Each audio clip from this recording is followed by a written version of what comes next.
Imagine morar em uma casa aparentemente normal, em um bairro tranquilo, com a sensação de estar em um lugar seguro e confortável.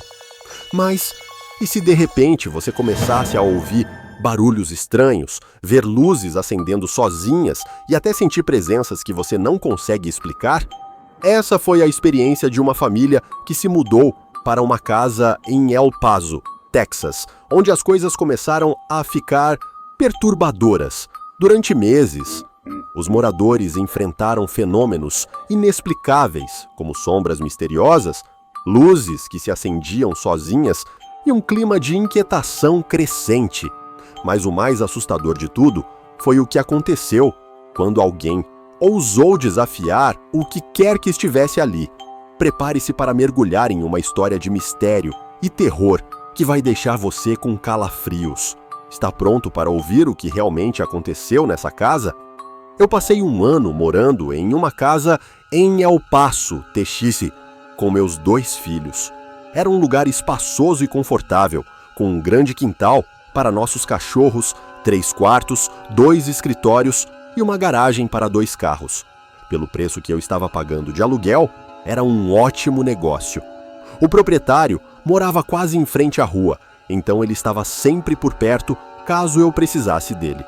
Não muito tempo depois de me mudar, estava no meu quarto, relaxando após um longo dia de busca de emprego. Naquela época, eu estava desempregado, vivendo com a indenização do meu trabalho anterior. O meu quarto ficava em frente ao quarto do meu filho mais novo. E o meu filho mais velho, que tinha deficiência, tinha um quarto ao lado do meu. De vez em quando, eu tinha que me levantar durante a noite para ajudá-lo, especialmente se ele precisasse de ajuda para ir ao banheiro.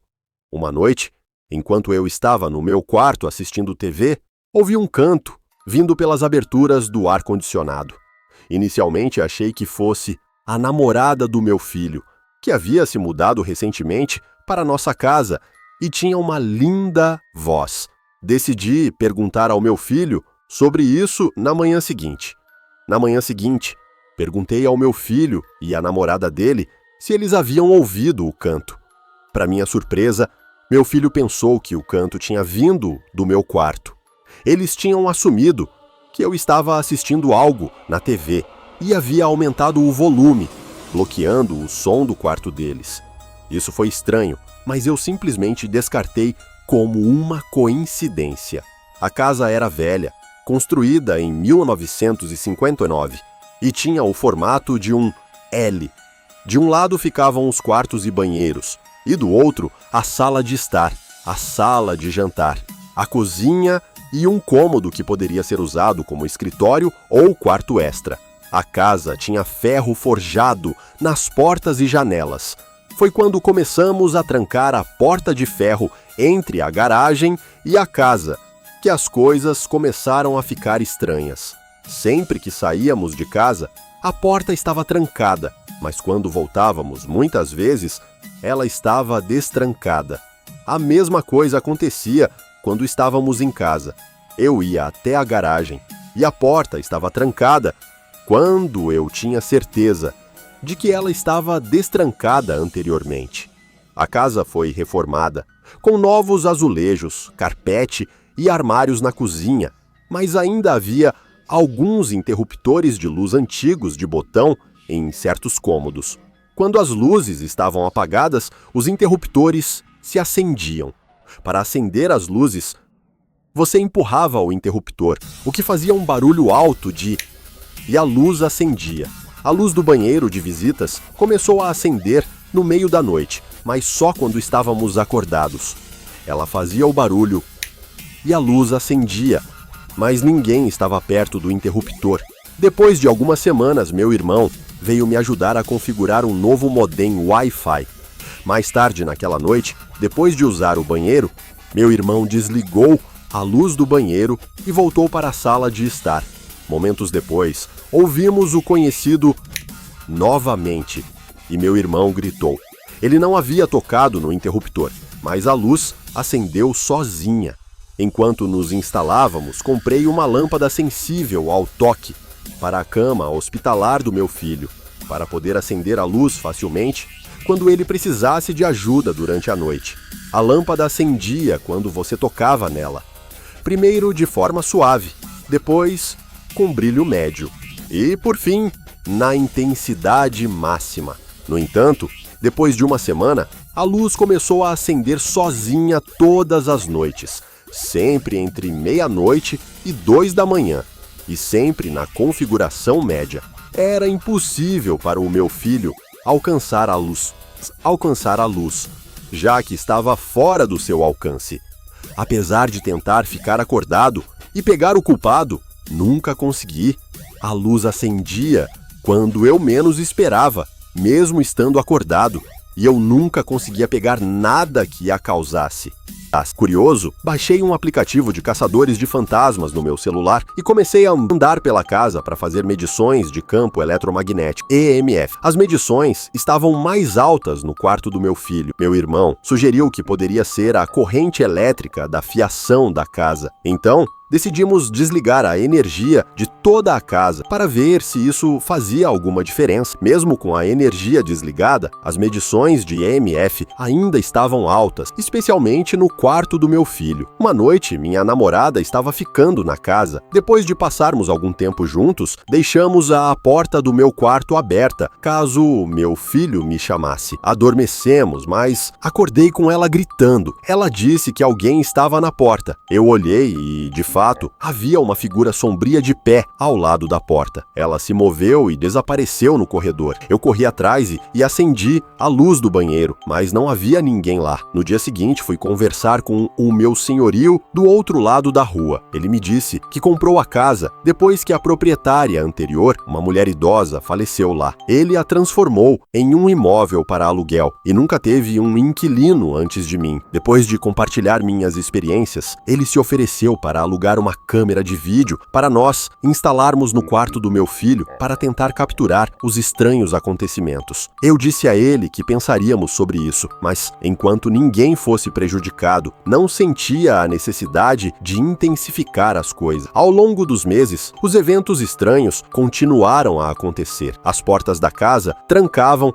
e destrancavam sozinhas, a luz do banheiro acendia e apagava, e a lâmpada sensível ao toque continuava acendendo à noite. Acabamos nos acostumando com isso. Uma noite, eu estava dormindo com o ar-condicionado e o ventilador de teto ligados, pois estava bastante quente em El Paso. Acordei com o som das persianas verticais batendo umas nas outras. Achei que fosse o ventilador ou o ar-condicionado fazendo barulho, mas então senti um arrepio na espinha. Fechei os olhos, tentando ignorar, mas então senti alguém respirando no meu ouvido. Sussurrou "mãe" bem no meu ouvido. Eu gritei e pulei da cama, mas não havia ninguém lá. Eventualmente, comecei a namorar uma mulher com 3 filhos, e quando as coisas ficaram sérias, converti um espaço de escritório em um quarto para ele. À medida que as crianças começaram a passar os finais de semana em nossa casa, elas também começaram a vivenciar coisas estranhas, especialmente a figura sombria.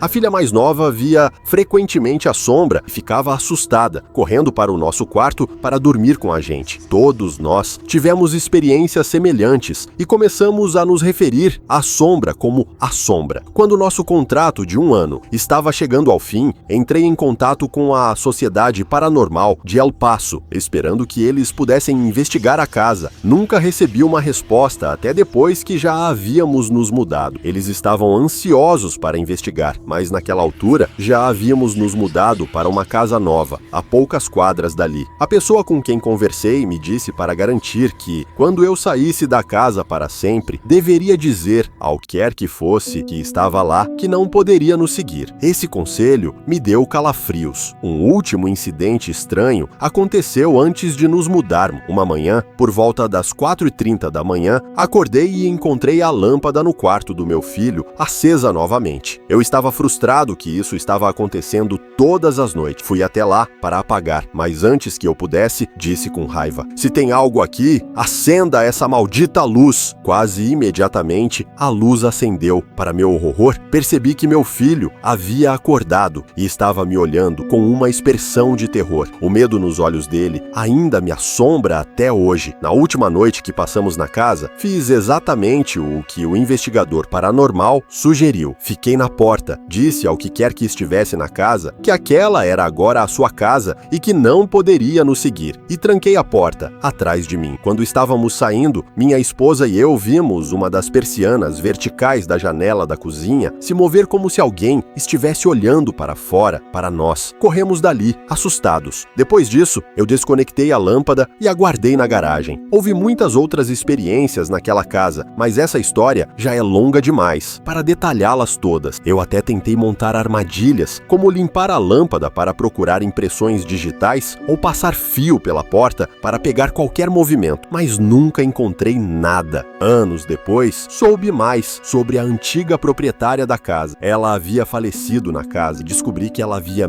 havia morado lá sozinha por mais de uma semana antes que alguém descobrisse sua morte. A história da casa se tornou ainda mais inquietante quando soube que ela se tornou paranoica e abusiva nos últimos anos de vida, afastando até sua família. O marido dela se mudara antes de morrer e ela também teve que lidar com o luto, além de ter enfrentado várias dificuldades. Não posso afirmar que aquilo que vi era uma manifestação de espírito, mas até hoje fico me perguntando o que realmente aconteceu naquelas noites silenciosas. Conclusão: depois de tudo o que aconteceu, a casa de El Paso não era mais apenas uma construção comum, mas um lugar onde os limites entre o mundo dos vivos e dos mortos pareciam se esbarrar. Embora os eventos estranhos e inexplicáveis tenham terminado quando a família se mudou, a sensação de medo e os mistérios não deixaram de assombrar a memória de todos que viveram ali. Muitas perguntas ainda ficaram sem resposta, mas uma coisa é certa: às vezes há algo em uma casa que vai além do que os olhos podem ver. Afinal, quem realmente sabe o que habita o vazio entre os corredores e as sombras? Se você também já sentiu